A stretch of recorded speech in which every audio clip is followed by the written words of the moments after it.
As is becoming very well known, not all industries have been equally impacted by COVID.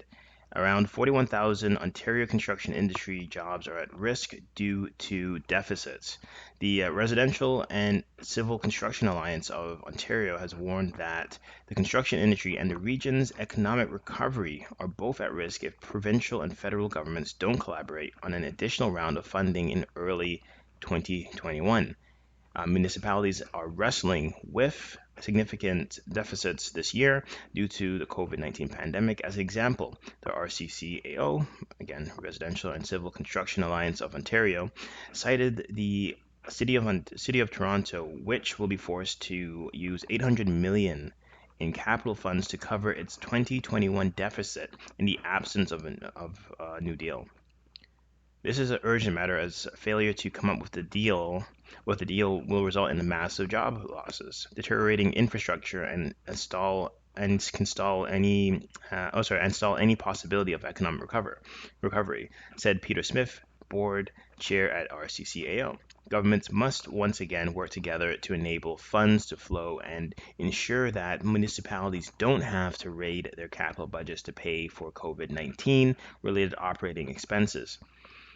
A separate RCCAO analysis found that 41,000 construction related jobs are at risk if permits continue to decline due to project cancellations. Investing in state of good repair projects will help Ontario recover from the effects of COVID-19 as it will create jobs and spur economic growth, said Nadia Todorova, RCCAO's interim executive director. We know that every dollar spent on infrastructure will have a positive multiplier spin-off effect on the economy.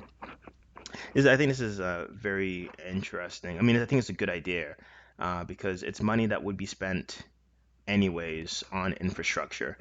The question is, at what point would it have been spent?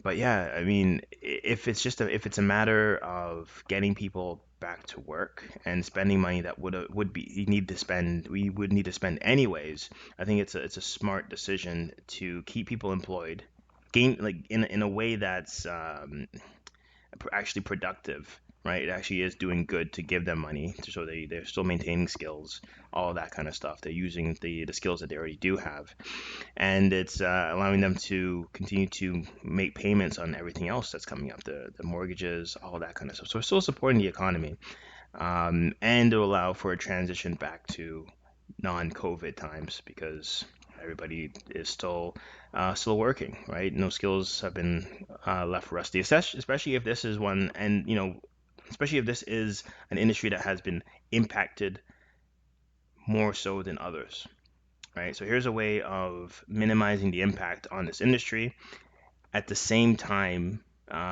you know, managing costs or managing projects that would have happened regardless, right? So these are projects that would have to happen at some point in the future, but we can just do it now to help continue to spur growth. Anyways, I think that makes sense. What are your thoughts? I know a lot of people they don't necessarily like government spending.